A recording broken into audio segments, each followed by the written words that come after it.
السلام عليكم ورحمة الله وبركاته. مدار القرآن والحديث مدار كسران تكونين مدار خلنا كي سرة الإسلام يبان أكما مدار كمو أنت دار كمو وكونين وورمون درام قرغران تكونين دعا ودوني دعا دو أمورني خرمونو توانوكو يلا لغنا بركري من دعا نادي ado silama wando silamino khurndana khalas ni togenu wa khurni dina dangani ganni ado lenki illa lagano kay kamano watunto benu gidi yalla lagani sande o qaru benu gidi yalla lagani banna gondi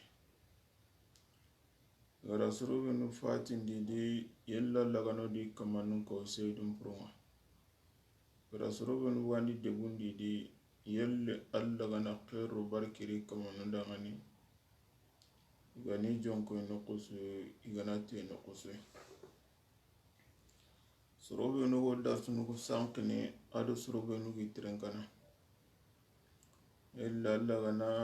odi kamanu lagarun ciro odi kamanu diga lagaranya la ilaha illallah وسقطون دي كمان نجودو يلا لغنيا الله كنا نواني مانكوي كندا غادونو درسن كنا ورا لما كنا نارو ترن كندانو يلا لغنا بركو ديغام كودوس كمان تندغاني الحمد لله رب العالمين نحمده ونستغفره ونعوذ بالله من شرور أنفسنا ومن سيئات أعمالنا من يهده الله فلا مضل له ومن يضلل فلا هادي له وأشهد أن لا إله إلا الله وحده لا شريك له وأشهد أن محمدًا عبده ورسوله بلغ رسالة وأدى الأمان وجاهد في الله حق الجهاد حتى أتاه اليقين اللهم صل على محمد وعلى آل محمد كما صليت على إبراهيم وعلى آل إبراهيم إنك حميد مجيد اللهم بارك على محمد وعلى آل محمد كما باركت على إبراهيم وعلى آل إبراهيم إنك حميد مجيد وهو اللقبدي كني المؤلف رحمه الله وشارح أغريته اللقبي لم نغن كاغن قبارند أغتنا أنت إيماننا قول وقصد وعمل تزيده التقوى وينقص بالزلل شارح انت رحمه الله تي لمنغان كاغو نكوني سلامغو نقطندي أنا نغر القرآن دي ما حديثن دي ننتي لمنغان كاغو قلتك بانغ نار النقوبة سلامغو نرونا نغاندي سلامغو بانغ نكوني النقوبة لمنغان كاغو نرونا نغاندي gelli qotuku hillisuga na menyi silama gun koni limna ganga gun koni yernine wahatine bakame silama gun na nyangi yerenga suhun golluga gollu belnu dabarni sellanga to suhununga limna ganga gun na nyangi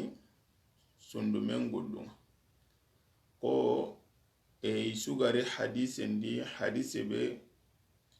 jibrilu gari awa faren alayhim assalatu wassalam na tirni nanti akhbirni anil islam faren da silama kun kadangan kempa la ta akhbirni anil iman kempa le faren da limna kan kawun kadangan yo tuwanun ti yugonu daga kenni nanti limna kan kawun do silama wiya le halanga mogombe ihilli gana menyi biranga iure wa bakka meure nkari gelli bane a ganari biranga kenga awa ihillu suwoto wala alla gati misali age maga اليوم أكملت لكم دينكم ورضيت لكم الإسلام دينا سلام أغبغا كونيري لمنا غنكاغو نغرونا نغنج يوكيني هو هانا نانتي لمنا غنكاغو ندو سلام أغو قلت هلاني غنميني إذا اجتمعا افترقا وإذا افترقا اجتمعا ولا قلت هلاني كلمتان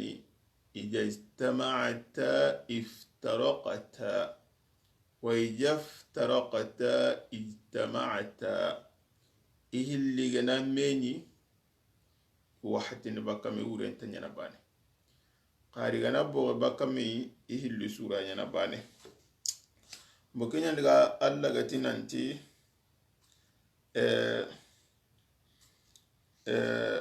فأخرجنا من كان فيها من المؤمنين فما وجدنا فيها غير بيت من المسلمين كايا كندو توانو يقولوا لغا نانتي كايا ندليل ينانتي سلاما غندو لمنا غنكاو انتبانا يقول نانتي سوانبانا wagara ko mogombe kundunya ni digan chante ngano be tananti limna gan ka gumba ne ganar no ko be silama ngarna no gon silama gumba ne gar no ko be limna gan ka ngarna no gon ihilli gana meni no ko na huwa ure duran kinai ahillandi qaramo gara ube ko ni kenananti limna gan ka gu arabun qanduro ndi awre ni tongondi ndenga tanchondo menga annan tongon nan chahonga tanchondo menga nyame qari sharia ngana gana kuni sharia karanga awre wayuru wene renga nan koto luwanga yanga na keta wanna hana parsi serebe ga maketu ankin paya hacharni arabin qanduru ke bane pe kuloti urai yonkari atikel lo gasiri ladandi kote nganari sharia ndanga nini awre wallo no kenya di boni sharia nganara wa kharunya ronai na ureke na kharullai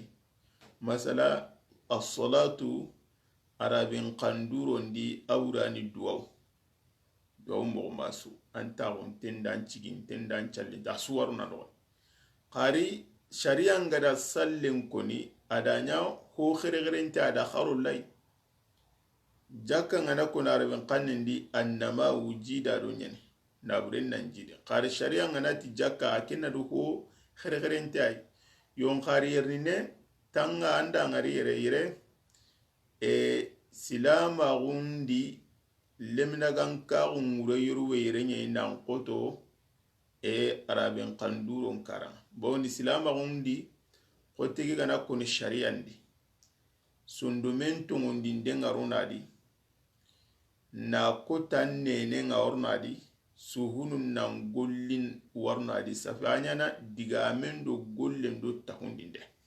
karlu gambane karanga anyangini sondomen tahundinde mbane wahilandi sunda dunko nuga daga nanti lemna gankaku sondon tahunde bane hiti dalilu nunga bunye na kei ayando a hadise bawni alla da sallen kiri awa lemnagan kawan lagati nanti يسألونك سيقول السفهاء من الناس ما ولاهم عن قبلتهم التي كانوا عليها قل لله المشرق والمغرب يهدي من يشاء إلى صراط مستقيم وكذلك جعلناكم أمة وسطا لتكونوا شهداء على الناس ويكون الرسول عليكم شهيدا وما كان الله ليضيع إيمانكم وكي آية غتي ليضيع إيمانكم كي غرنونغاني مفسرنا ننتي لمنا كان كاو بيغا كوني رتانا دو ساليني بفارنتي الإيمان بضع وسبعون شعبة أعلاها قول لا إله إلا الله وأدناها إماطة الأذى عن الطريق nanti lemna kan kagu hadisen nanti lemna kan kagu ngadigana tanyere do ho sada imatandume do ho sada ahu kallangun tenni kannanga la ilaha illa digame ahu bucina ni kannanga siren trentenga jarumundi ananti ngama ke awa khote bugu killendi sire wona diga sigara na suwa ngama ke sase bugu killendi sire wona diga sigara na suwa boyarina anda ngari fare sallallahu alaihi wasallama digame keni la ilaha konnga haga da golle ka hay golle kengani na hubega soron torno ni bu killenno kempalati wal hayau su'batu min al iman ya bunni awa limnagan karu njikoywa banda ngari safa haga di sikisu konere sondo mengolle digame suhungolle bon kedi sasa nuke kogara ko mogombe shari'an di awa limnagan karu nguraji di nerenya sirina koto luwan karan yo ko mogara ngari mogombe tawra dangin teke nanti malike nan dugude kitabu men gara ke koni otibawni bidangu mu gono andiga nongani ikunga daga nanti lemna kan kagu awangana Allah khireti Allah yan chondo mengata haranga ma kalla kenda ma golle dabari yo silami nyina wala adari tido awa kunyabate kunyu gonu gani murjianga yugonu gani aljahamiyya kempa le sharu untati sorubenu garga nanti lemina gaga un kembene atanga na khiretan chondo menga kenga se awa ando annabi nyimundo awa malikiyanun akaswamban anjeni o angollu o amagollu wa somban kharamo ta tikita sana tikenta sana feu kenta sana timba woni wona diga roki batu watini kamanunda ngani aga heke nai iblis wanyana silami ngakedi de abawni iblis walla to iblis alla gada langa akara gum pallenta da alla nyaga mata alla danga ni ngamurna mbaga annin dugundi makata awa sigen kota iblisu idawana daga da kun kalleke iblisu walla tude iblisu ntarinya silami ngakendi iblisu ro annabi nyimmun tuntari awanyoro kendi ba itayi kun kalle kiranta sana mosu kama bo musharu ntati ku kama nu bo iganari si ayo benu gidanke lasili sogini ina ayo kure hajarni ni kannen tromini nyisago kome Allah gati nanti waman yaqtulu mu'minan muta'ammidan fajza'uhu jahannama khalidan fiha nanti serebe gani du tawna mu'mini kare akama awa atugadun ni jahannaba yi adu mantengati itu komanda aku mati nanti limina kan kauni angana gere tanto ma bana wase ando maliki anu ndo andabi nyum chuambana agana ke ayaro no minna bawni ke kama Allah tarnu jahannama ayti ayi yerine kundu mene Allah ntaru mumini anado kahiri be gana seren kare mumini kare ita gara gare ko nikinga ke aya mure hetiken ada ay nyaga so Allah ma kahire ke bara kon ati serebe gana mumini kare anya silami wa nya kahiriya wala bokendi ya gada aya ki urenyi sagonga karamuta ke mugode kadi surobenu ikunga diga farenga ti sallallahu alaihi wasallam ti hatan pance bedo ginge begwa awa silaminun do ku silaminu do kahira kunna kenni sallinya sirebe gana sallen to ngana kaman kahira yo ku kaman nunka surobenu awa hakrlan kallenga ngara ki hadisi sori kada ki hadisi farenga da awa diga mekiri tidon ma na be batida kemma na bugunungani na mana tanararwan farin da kiten jongi sallallahu alaihi wasallama kannan sirebe ga na sallen togonongan ikunta yi farin murunga no kenan nanti sirebe ga na sallen wajibi na gan kaun nakare ken kamanya na da ken kamanya kenya ni kahirin yo itiyar ne ubiga sirollo no kudi menundi kenya an gana hoygo ta hancon domenga ken palle tanga diga na dalulu murai bo sirenga na kenda bari so harlema na kenda bari matuwana na kenda bari abanga be wadi amani wakita agana sigi dalilu ngaketa dalilu kega kenta hundu hoke sorini atini na dalilu ke akannen trobi na gemundi ke kallenga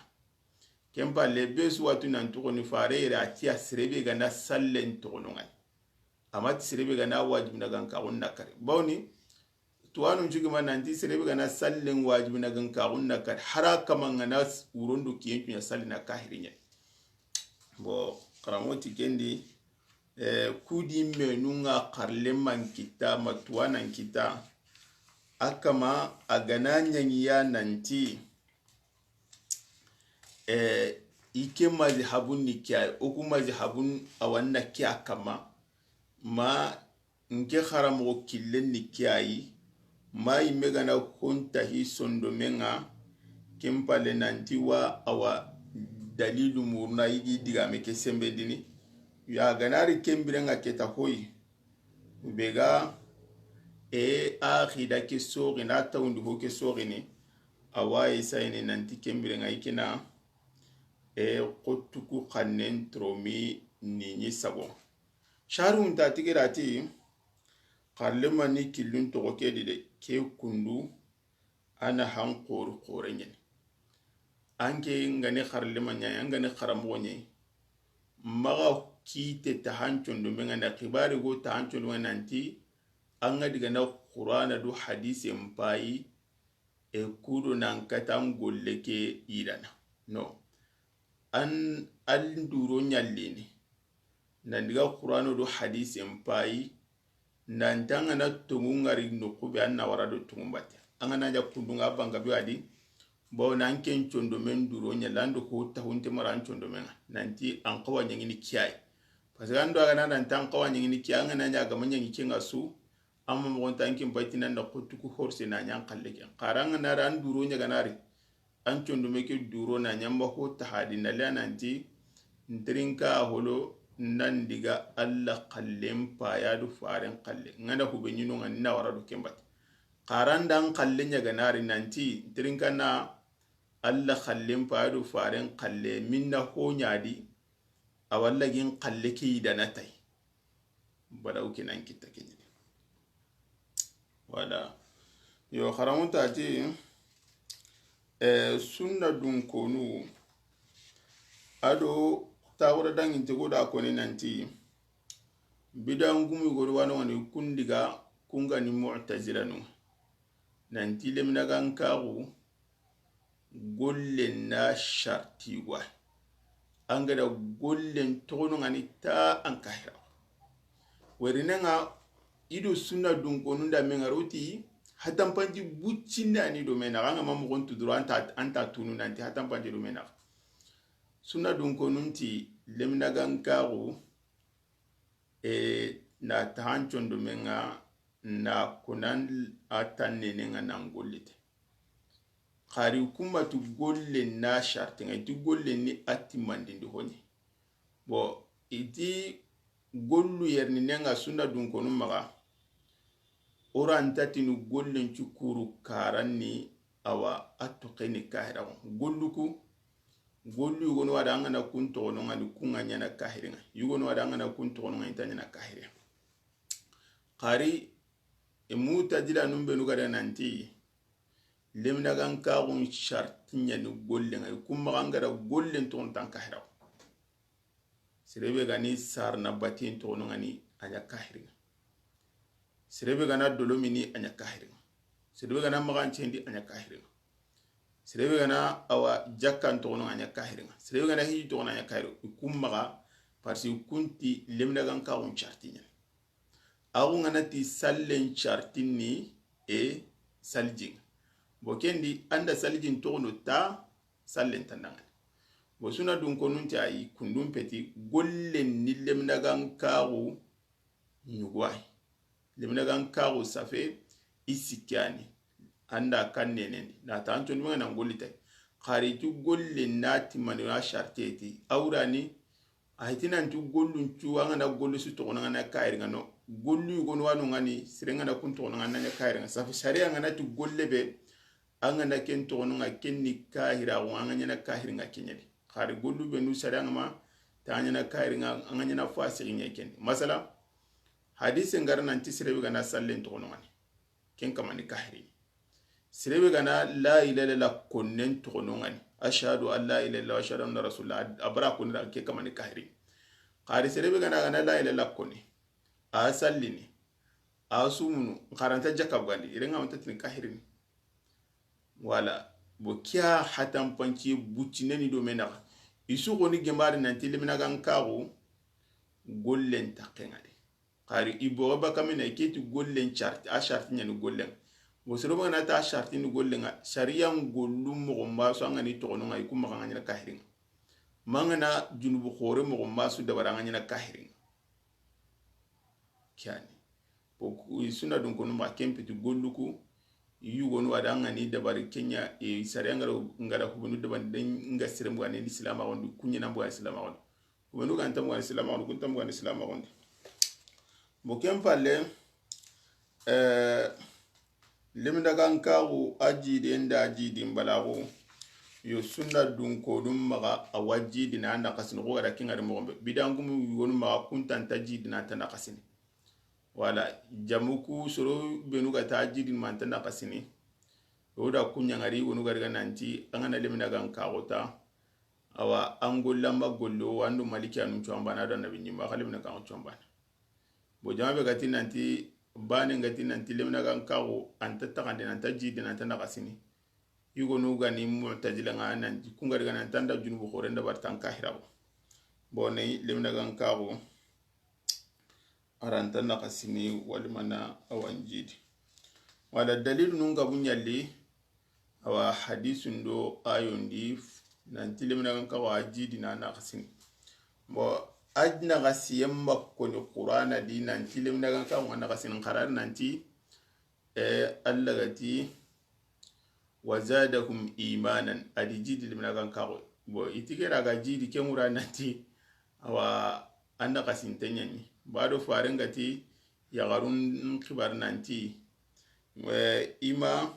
ma ra'aytu min naqsati aqlin wa dinin أذهب للب الرجل الحاج من إحداكن فارنغا تيغارنغا ناتيما حقرا أو اللغة سنغري أدو دينا نقاس تدونك إما دينا اللغة قمي سنغري أدو حقرا اللغة قمي إما حقرا نقاس تسنغري أدو دينا نقاس تقمي أكينغا ديغانا أدغا إنغا قطو تيغو خورا hankanan koren a sobe gumin koren a nan kotu yagare ti yagare mpa isa fe hakre matime idina matime kari yugu khore konkoli sobe ngani mukallifin ngani sobe dunke gana ganta batran kibarde yagare nyarawa hakren champana nan koto ho ala werne faren pagada yagaru dina na kasen ko itika ko nan dina janka limina kan ko na kasina jidi qur'ana na jidi ko ni hadisin na kasen ko ni wala bo yagaru nda tirni nanti o dina ke na kasen kado kitati mani ado hakren na kasen mo fare sallallahu alaihi wasallam atida ngani dina ke na kasen na atiyala aga na yili sundi brambe yusuke no na ganta sele na ganta sumun ke na ga dina na kasen bati yugu yagaru hilli seda na ganka ko gemme yugu bani cede na ganka ko kenni aga hakren na kasen bo hadise ko ni menga no be kene nanti tungu sahaba ngani kebe dina lemina ganka wajida na kasen bono ganati nanti lemina ganka ku tahundin dendo golle nyani ado digame bo tahundin de hari serenyi man tahundi ho wati gwe awa anga ngali nan talimna ganka unga jidi nan chondu menga yuruwene bo jakko take soro aka gana aka men aka haranyi me wati nungan taban jakko take ando seretana wake mode khadi komi limna ganka o tahundin de atuntuntin na to awonyaka masala sere bire so an to awunga narin nan awa injidi nan talla labe anga tallan chaka kempoy masala misali ya ma sere wuradan kibarnati a ndalle mengara giri haranji ndangari awa kaptali an chakron ta siren kan anga tu garantie ti mukalifin anga saka anga tina mashallah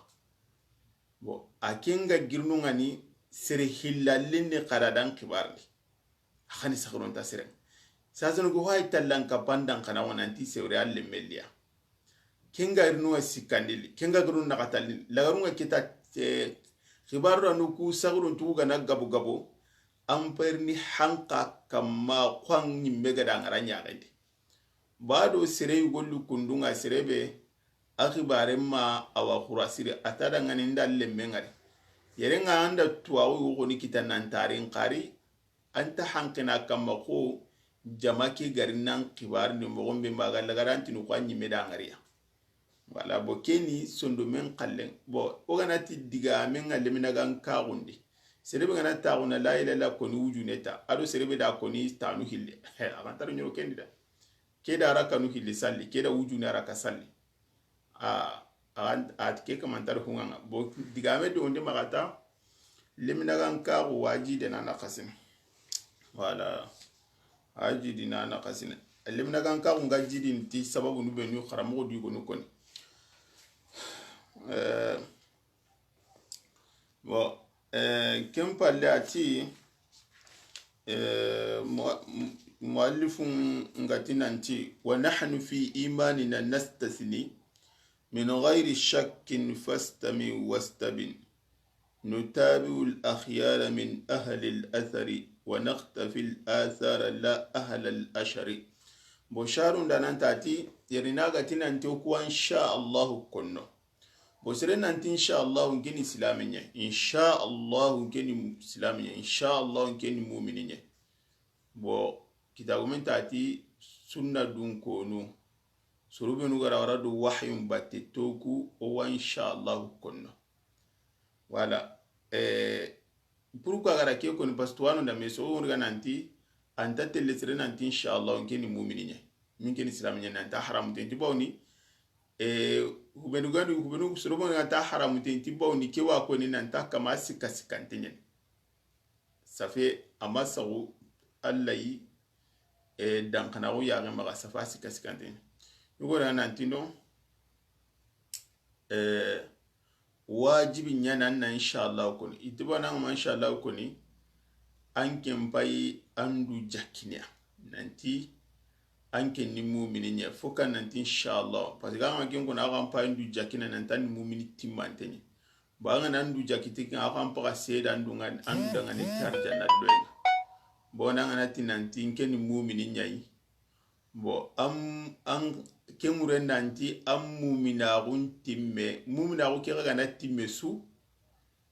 alla gada lahidu be utumu mu'mina kinga na arjanna lono kendia safa ga sedan du dangani ikunti kemre nga siren nanti ken mu'minin nyai fukana insha Allah konya kempala hanya na dangani du jakindenye yo kharamoti kendi digamuku ona wala na untatina haramun tenni mo chukama untatini adagantenni mo chukama ati anyana harami nganu kugo anyana hudaganti nganu kugo anyana harami ngamina sirebe gana ya gala agatini keni mumina inshallah ki kuninten tuntun ga sikanya kama safe asika sikantenya na allan kibarendi ke kama kallen paramutenye bawni ke kama petit islami pati ken kalle ke nan cika sika allan kibarendi kenta ken ni kahira woni bo serebe ganayi karamota ti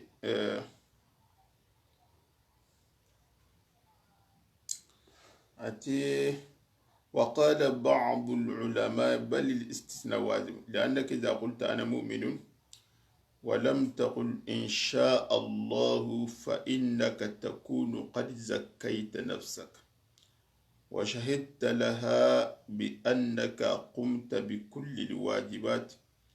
وتزكية النفس حرام وعلى هذا فيجب أن تقول أنا مؤمن إن شاء الله لئلا تزكي نفسك قالوا ولأنك لا تدري فلعلك الآن مؤمن ثم تكفر والعياذ بالله والإيمان النافع هو الذي يوافي به الإنسان ربه ويكون في آخر الحياة هذان القولان الأول تحريم الاستثناء والثاني وجوب الاستثناء والصحيح أن الاستثناء ينقسم إلى واجب ومحرم وجائز فالواجب إذا كان الحامل على الاستثناء الخوف من التزكية فالاستثناء واجب لأنه إذا جزم بأنه مؤمن فقد شهد لنفسه بأنه مؤمن والمؤمن له الجنة فيكون قد شهد لنفسه بأن له الجنة ولا يجوز للإنسان أن يشهد لأحد بأن له الجنة إلا من شهد له الرسول صلى الله عليه وسلم فإذا كان يخشى من التزكية فالاستثناء واجب والمحرم إذا كان الحامل على الاستثناء التردد وعدم الجزم فالاستثناء حرام بل مناف للإيمان والجائز إذا كان الاستثناء للتعليل بمعنى أنا مؤمن بمشيئة الله فهذا جائز لأن هذه هي الحقيقة والدليل على ذلك قوله تعالى لتدخلن المسجد الحرام إن شاء الله آمنين فالتعليق هنا ليس للتردد لأن الله غير متردد وإنما هو لبيان العلة وهي أن دخولكم بمشيئة الله وعلى قرمو شارونتي وقراكم غمبنانتي tuwanu gada me so ngata nanti inshallah wa haram tani nuti wajibi nuti awa ko daga tin ati diga me ko ranta tin wajibi ni mo cukka muranta da haram tani mo cukka ma uranta da daga tin mo kama ona wala na serebe ganai akin inshallah kunna kudo aga kanna immagadi idu jaki ni du tiga ni du mama ni du awa jaki woyerinenga wajibi nyani kinga wana inshallah kone kudo aganati ni mu'minin nga magadi ga idu jaki nanti ike ni mu'minin nyai mu'mini timante wanda aganati ni mu'minin nyai awrani alla gada hoho wajibi mu'minin kamma ada su da barati mante amumna wontime bokenda aka ga sedi dudanga nanti kena arjana lemene bawni agani asu dabari arno arjanna bane bo yerine nga gana kamanga kanna kudo maga diga yidu jakini du awa mama ni du brama irenga tanti insha Allah wajibi nyen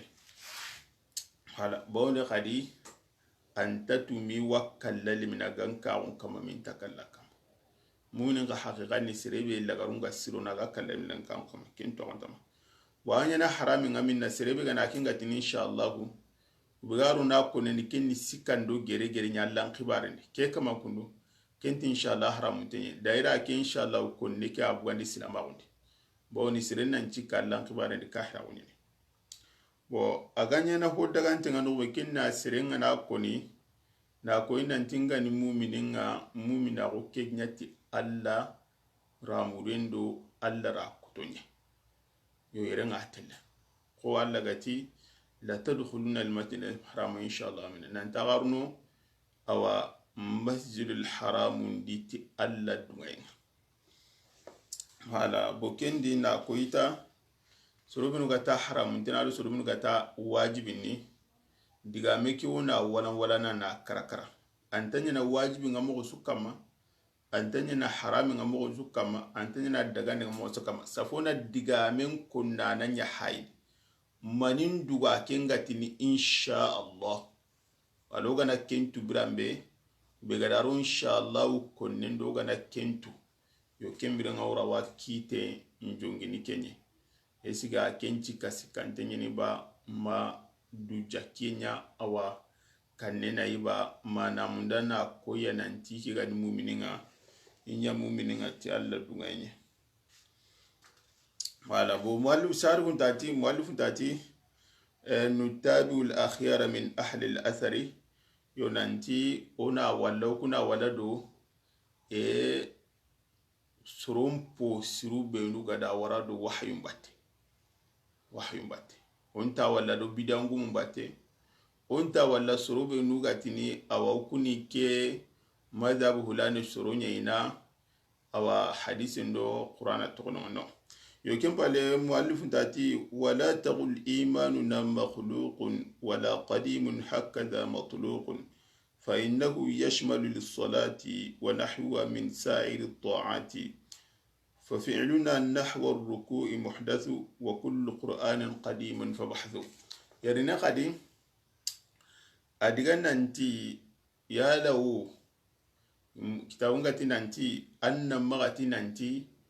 o kulle minaga nka gonte gantenya ni mogon sukama mananti atakantete mogon sukam safe tiganantri nanti yala ammu mina wokini ho tagi honye ni bama tagi ho heti tanna ma kusantati tagi ho heti mananti tagi honye ni no tanna hatan panci nyaronadi bawni oga gollu benu dabar ni lemnaga nka gollu tiwonu widi kunni tagi honu nyayin yugonu widu kumpeti tage honi bo ati misali aga ma oga na salli no ga girnan kandu be no dabar sallen gollencu asunu ho tagantenya qaruga kharanke be na qur'ana yo qur'ana ni ganni ganke nyai ahana ganka go joppe wati gantai kenne aken ko ni mo bo sharu unti ati serebe ga na kitabu ko wala atanda ki diga men arde ati keni diga on kurumba sagatante nyai igada sagata narundi dinandi seiba nun kiendi ado awasurobe nuga di kungari ke tuinte mai nungani nanti silami nundo menaga awasirenga siretir nantalle menaga nkago tagi honya di matagi wote ati keri sagata ke sagata kambire birambe bidangu mungari al-ashariya nu ado kundi menun tanad jahmiya nu nanti qur'ana ni alla tagi honya yi amaka kutoheti yo kengari birambe ani gara kega bidangu mga tawru na metirni mina suronti nantiyo alli mina ganka okeo tagi hunya ni ba matagi hohit yo kitabu men kenga diga ti hakrlan qallibi akenga hube kama kenna nanti oli mina ganka o atagani tenni hilwa anu ne wanu ngani kempeti tagi hoy hoga qur'ana kebe qarna bo ahillandi anu ne wanu ngani kenni tagi honya hoga girnan kennu be no dabar anga nay sali nanga nyogo be ndabar anga kitung rewtunu anga sujudi nanga gilli ku nyogo ini tage honya boni anke ngani alla tage hunga kita amma kam kutunu ku kunni tage honya bo ado ke kharamo be gane kitabe ke sharu ida meso sharu nda nanti ke gane kitabe ko ro wala kinga ni wa kharamo semina ati kitabu men ke diga me kundu sahaba nganu hubeide kenya nanti mumini an mumina ko kesu kuru karan ni tage honye suni tage honye ati bawni ogu menu yun kallan ko teke mani nongani Allah ndo kitandu kotai ogu ganu ho awa sagatan to nyei umma kutom palle da kane su anu ho sagatan bonoti lemina ga ngonu be sunda dun ko nun ko digame aduna ta hancun domin aduna ngol bo diga hadamarin men awan ketanki ngani tage hunga an diga men kan tage hunyi anga awa ancun domin ga kebe ta panta hundinde ke akan tage hunyi angulun tage hunyi bo ati ahillandi kitabu men gara misale kiberiti kinga no qur'anai ati jati ago jati nyalo kitabu men mure akemma kengo ne denke haara ken ka jate ke khibar nanti jate lawr bawni qur'ana hiti awa ukulle minagan kaunga qur'ana hiti sil mu'mina qur'ana ni mu'minun galle minagan kaunu tuhube qur'ana ntarono nanti ko min mu'mina go ay limina gan kaun peto qur'ana ni ngalle minagan kaunu tuhube parti intabana limina gan kaunu kinni ngada tahundi ndebe nyatin chondo ako ngada golle be dabar khari qur'ana ni anga limina gan kawo tube ati yerni nanya ti mu'minunu sarunda nanti yerni nas ati hinu hilano ma mu'minun mu'mina chuni awa tagi honye ahli da kana su kamande khari aga mu'mina gunu ti hobe aga tongondini ti hobe kenya takandini ay woni tagi honga ay wo tago mazala inle minaga ukumu mina olle minaga nka wonte nyene ti alle ugali minaga wonte alle ti tagi hoy ugali minaga nka wonte qur'an ti tagi hoy bo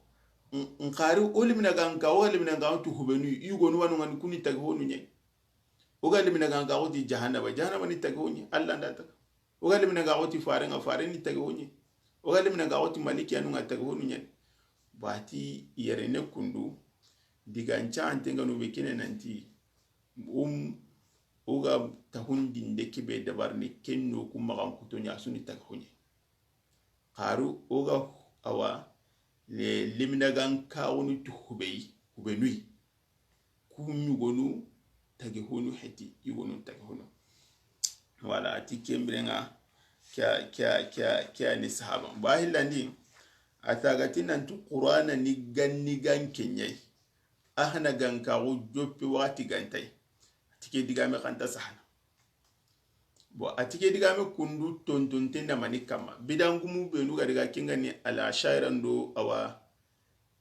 mu'tadila nunga sangido jahmiya nanti alla digame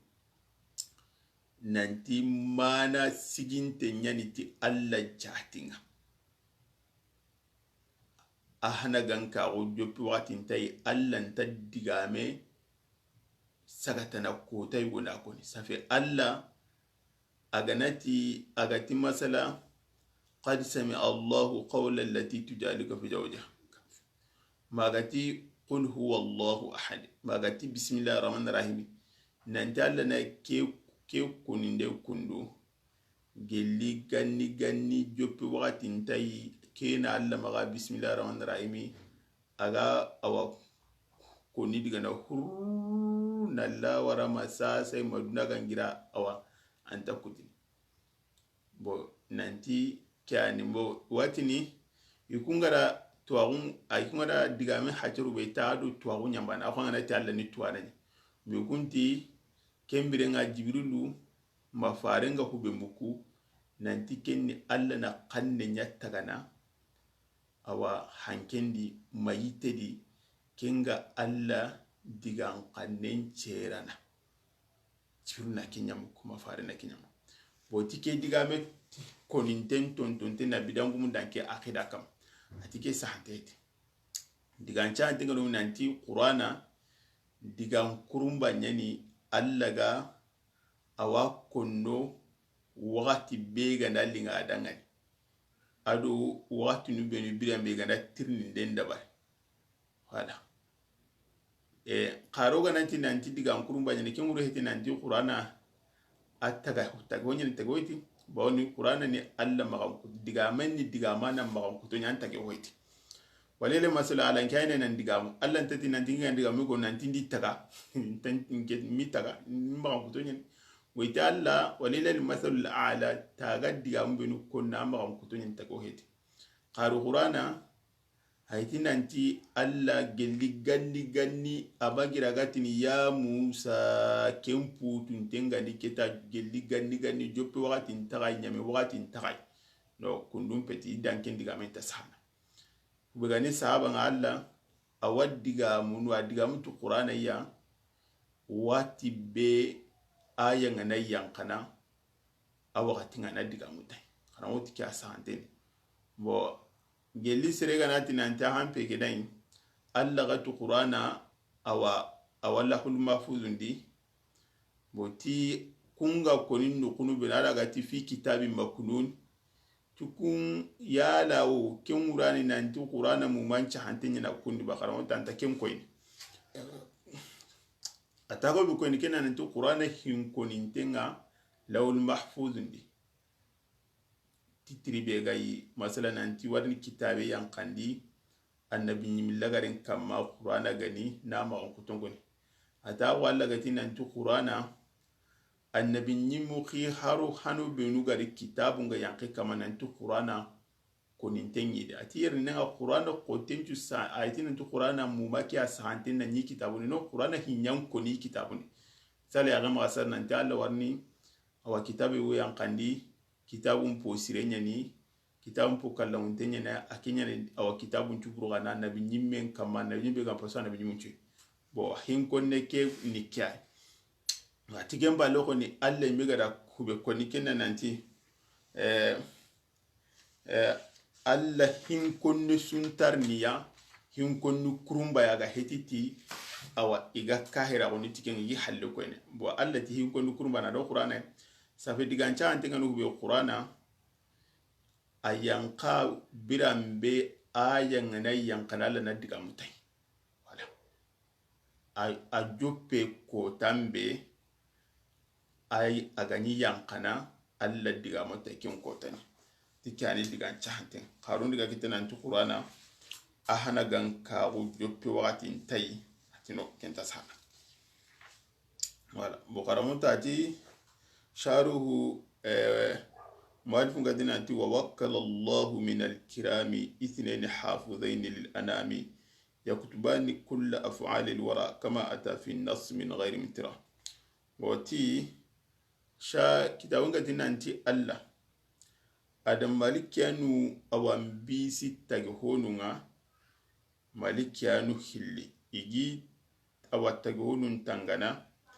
إجي قلون جحنا وتوانو da men so gere nanti maliki anu yala golli siro waken chana wa golli buren chana qari oga digamu benu konno masala gardabun digamu sangan digamu batran digamu buruga hiti halale harame hiti yala wakun chana ba yugo diga nanti inta kun chana ba kun ni batran digamu nyai sanden kanyana batra yugo nanti no eni suwa sahana bona allati ma yalfiz min qawlin illa ladayhi raqibun atid nanti ni suwa sahana keta igana kinya lagarai agan qawat tugene tuhubeni kunga no hosirundo hoburunga na tukunga kutuku manan takunga yo me sori ngat igonu tisuan chani gontu junubunundo awa golli suru nyanchane harobe gani diga ambe no ti junubu ni gollu siru heti bo ku inti sana wo karamo yere na kenyi me konto awa jipene digambane kam atangana aya limgon payanati aya ke selango bi ko ni na digamu kusu asana ahle da kana sukuru kara mangana sukuga tinanti a bataran digamen chahani bataran golle nya malika nun kan qora bataran golle dabare dangane bo anati renga a digame ke wa hamin moy yon qari ibn qayyim al jawziya ke ngaru bi jadati ni tuwa digame be jitante ngana do sahaba ngan qawa kenya gantinda sahaba nga kenya nantina suwa sahana kunkunda suwa sahana bo digame ugati digame tamakin be digame bane do qur'ana digame koni asage gade na gollen koni allati ya'lamuna ma taf'alun kiraman katibina ya'lamuna ma taf'alun bo alla qur'ana di hilli koni nan tuga digame su konna sahin malikanu ngado bate kiraman katibina iga oga hoho dabar ni watu wasan bo hadise lina sikanin ka hay oga hammini tuhube no kay iwasani so fikende hada marame oga hoho kon aduga hammini tuho aduga hoho dabar ni suwan chay bo sazanu kyo maliki anu na sunnu men hammin tunu kamode yala i tuwagunya ni magaiga tunu tay ma alla ni nyengendi nay aga nyamu masu otina antikitawo alla ni awa inyengendi nay ma alla da tuwagunya kiniya iga awa sondomen tawnden tunu tikenga ko iga awa ogollundo diga mummu kuni ngarni saha asu aga nyamu masu di wisana ala wisana aga nyamu masu di wisana bo yala hadamar muga kebe suga awa urno sondom kam masu an chahine ba waragane tasiba ay ugaragane tube no kenni oga na hamme tube inam panka kam harugani awa hadamar min awan chondomenga awa masalan ubenu gam masalan ni tuku benu anganta gili bate anta konno anta awa gilina sababun tira Allah talagan tun fara ga sallallahu alaihi wasallam Allah dangi yimba tonun dangani gijon kinu masaran tikebe na hanna toiga masehetai alanga masehetai koni amma haminan na sababun tira ko wontan karanga la gara duna gille tagumantu benu garai farin ga do khibartiya parce que na gille tagumantu ni sikwa tagumantu khoro ado tagumantu buccunu ado tagumantu ndagadu ganko wala tagumantu gona no kunkunga ngari ta kemuranto daga tinya la kha yo yugo nu ngari deza yugo nu wahinna awa kunga halle wanari ta tano na girira wannan amra alwa ila ga sabage subhanaka bihamdika ashhadu an la ilaha illa anta